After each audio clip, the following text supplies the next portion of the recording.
Hello student, कैसे हैं आप सभी। जैसा आप लोगों को मालूम है कि मैथ्स का जो पेपर होता है दो सेक्शन में होता है, अलजेब्रा और ज्योमेट्री, है ना। पार्ट फर्स्ट और पार्ट सेकंड। पार्ट फर्स्ट जो रहता है 40 मार्क्स का, उसका अलग से पेपर होता है, और पार्ट सेकंड जो ज्योमेट्री है उसका 40 मार्क्स का अलग पेपर होता है, ठीक है। तो दोनों का 40-40 मार्क्स का वेटेज रहता है, और 20 मार्क्स जो रहता है आपका ओरल वगैरह असाइनमेंट वगैरह जो रहता है आपका, उसके जरिए आपको आसानी से मिल जाता है, ठीक है। और वहाँ पे स्कूल की जो टीचर है आपको नॉर्मली 18 मार्क्स 19 मार्क्स दे ही देते हैं। टॉपर बच्चा है तो 20 में से 20 पूरा का पूरा दे देते हैं, तो उसका टेंशन कभी मत लो। तो पहले हम लोग बात करेंगे अलजेब्रा के अंदर, अलजेब्रा का पेपर पैटर्न समझ लेंगे और किस तरह से हम लोग 40 में से 40 आसानी से हासिल कर सकते हैं उसके ऊपर गौर करेंगे, और एक प्लान के तहत उस पर आपको अमल करना है। अगर आपने उसको अमल किया तो डेफिनेटली आप एग्जाम में 40 में से 40 मार्क्स गेट करेंगे। तो ऐसे बहुत से बच्चे जिन्होंने 100 में से 100 मार्क्स गेट किया, यानी कि 40 में से 40, अलजेब्रा में भी 40 मिले, ज्योमेट्री में भी 40 मिले, और ओरल में भी 20 मार्क्स मिला, तो टोटल 100 मार्क्स बच्चों को मिला है। और इसका रिजल्ट आप जैसे देख सकते हैं ना। तो आपको बस जो मैं बता रहा हूँ उस पर परफेक्ट तरीके से अमल करना है। अगर आपने सही तरह से पूरा साल भर मेहनत किया तो डेफिनेटली उस बच्चे की तरह आपका भी 100 में से 100 मार्क्स मिलेगा। यानी अलजेब्रा के अंदर 40 में से 40 और ज्योमेट्री में 40 में से 40 मिलेगा।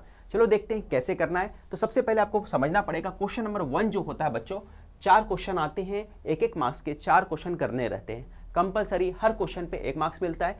क्वेश्चन नंबर 1 का जो बी सेक्शन होता है, ये बी वाला सेक्शन बच्चों, ये भी जो रहेगा इसके अंदर भी 4 मार्क्स, 4 क्वेश्चन रहेगा 4 मार्क्स का।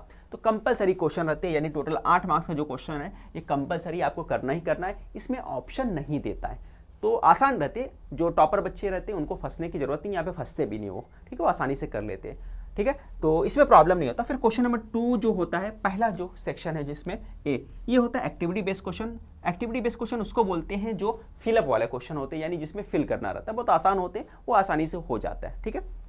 और बी वाला जो है, ए का बी, ये क्वेश्चन करना रहेगा, कोई 4 क्वेश्चन करना रहेगा, 8 मार्क्स, यानी हर क्वेश्चन के ऊपर 2-2 मार्क्स मिलता है, ये भी आपको मालूम होना चाहिए। फिर आ जाते हैं हम लोग क्वेश्चन नंबर 3 के ऊपर। तो क्वेश्चन नंबर 3 का जो ए सेक्शन होता है उसके अंदर एक्टिविटी बेस्ड क्वेश्चन पूछता है। क्या पूछता है? Activity based. और ये आपको मालूम होना चाहिए, यहाँ पर जो बच्चों होता है एक्टिविटी बेस्ड क्वेश्चन, इसी पार्ट पे जो ज्यादातर क्वेश्चन पूछने के चांस है वो है प्रोबेबिलिटी चैप्टर का। तो मैं बोल सकता हूँ कि भाई यहाँ पे जो क्वेश्चन आ सकते हैं, प्रोबेबिलिटी का जो क्वेश्चन हो सकता है वो चैप्टर का आ सकता है यहाँ पे, ठीक है। तो क्वेश्चन नंबर 3 के लिए इंपॉर्टेंट है। अब बढ़ते हैं हम लोग क्वेश्चन नंबर 3 का बी जो सेक्शन है उसकी तरफ। तो ये दो क्वेश्चन करना रहता है, ये भी बुक का क्वेश्चन रहता है। यानी अगर मैं बात करूं क्वेश्चन नंबर 1 से लेकर पूरा का पूरा क्वेश्चन नंबर 3 तक, ये पूरा का पूरा आपका बुक का ही क्वेश्चन रहता है, ये अलग से नहीं पूछता। क्लियर हो गया? ये बुक का क्वेश्चन रहता है। आप अगर बुक को परफेक्ट कर लोगे, अच्छे से करना है पूरा साल भर, पहले बुक को आपको खत्म करना है, और हर चैप्टर होने के बाद आपको क्या करना, अलग से मेहनत करना हॉर्स क्वेश्चन के लिए। अब हॉर्स क्वेश्चन क्या होता है? वो होता है चैलेंजिंग क्वेश्चन। ये आपका अलजेब्रा में 11 मार्क्स का जो क्वेश्चन होता है, 11 मार्क्स, देखो 8 और 3, ये 11 मार्क्स का जो क्वेश्चन होता है ये हॉर्स क्वेश्चन होता है। और ये पूछता है कहां से? बाहर से पूछता है, ठीक है। बाहर से मतलब इसके कॉन्सेप्ट जो आपके बुक ही के रहेंगे, बट ये क्वेश्चन बाहर के रहते हैं, बुक से लिए हुए क्वेश्चन नहीं रहते हैं, ठीक है। काफी अलग टाइप के क्वेश्चन आते हैं। बट इस साल जो 2023 में क्वेश्चन आसान पूछा था, और मैं ये भी बताता चलूं 2023 में काफी आसान क्वेश्चन अलजेब्रा में था, मैं ज्योमेट्री में कुछ टफ क्वेश्चन भी थे, और वो क्वेश्चन जो मैंने कराया था मेरे हॉर्स क्वेश्चन से ही सेम टू सेम क्वेश्चन आया था, बिल्कुल कॉपी करके क्वेश्चन आया हुआ था। उसमें मैंने बताया भी था, जो मैंने बताया सेम टू सेम ही आया, कुछ जगह वैल्यू चेंज कर दिया। एक क्वेश्चन तो ऐसा था जिसके अंदर थोड़ा सा चेंजिंग किया था बस, ठीक है। तो अगर आप उस पर अमल करते हो, जो मैंने हॉर्स क्वेश्चन कराया पूरा का पूरा, उसका प्लेलिस्ट अलग से जाओ, उसको देखो और सारे क्वेश्चन को परफेक्ट करो। अगर आपने हॉर्स क्वेश्चन कर लिया, 50 क्वेश्चन मैंने कराया है, ठीक है, उसका अलग लिस्ट है। फिर उसके बाद मैंने 1 शॉट वीडियोस भी बनाया, और अलग अलग टॉपिक पे भी मैंने क्वेश्चन कराया हॉर्स क्वेश्चन। जैसे मैंने लीनियर इक्वेशन पे अलग बनाया, क्वाड्रेटिक इक्वेशन पे अलग बनाया है, ठीक है, अरिथमेटिक प्रोग्रेशन पे अलग बनाया, तो सबके अलग अलग लेक्चर बनाए हैं। तो वो जाओ हॉर्स क्वेश्चन का जो पूरा प्लेलिस्ट है उसको अच्छे से देख लो, आपका काफी परफेक्ट हो जाएगा। हॉर्स क्वेश्चन को मजबूत करने का एक और तरीका है कि आपको नॉनित का प्रैक्टिस पेपर जो मैंने सॉल्व करा है उसका भी लिंक, और हॉर्स क्वेश्चन का भी प्लेलिस्ट का जो लिंक है आपको वीडियो के डिस्क्रिप्शन में मिल जाएगा, जाके चेक करिए, आपको उससे फायदा मिलेगा, ठीक है।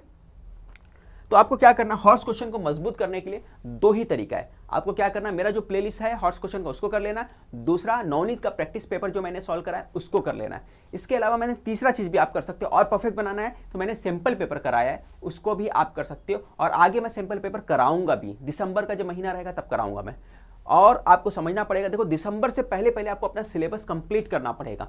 अगर आपको पूरा मार्क्स गेट करना है तो दिसंबर से पहले पहले आपको सिलेबस अपना कंप्लीट करना पड़ेगा। दिसंबर में क्या होता है, आपका स्कूल में प्रीलियम होता है, तो उससे पहले आप पूरा परफेक्ट कर लो। तो मैं यही बोलूँगा बच्चों, आपको बहुत ज़्यादा मेहनत करने की ज़रूरत किसमें, सिर्फ इन पार्ट पे मेहनत करने की ज़रूरत है। जो मैंने बताया है 3 चीज़ों पे बस आपने अमल कर लिया तो डेफिनेटली आपका एग्जाम में 100 में से 100 मार्क्स, अलजेब्रा में 40 में से 40 मार्क्स मिल जाएगा। ठीक है, तो चैनल पे अगर नए हैं तो चैनल को सब्सक्राइब करना ना भूलिए, और लगातार आपको वीडियोस अगर चाहिए मैथ्स के और दूसरे सब्जेक्ट के तो चैनल पे बने रहिए, और साथ ही साथ बेल आइकन का बटन भी दबा दीजिए।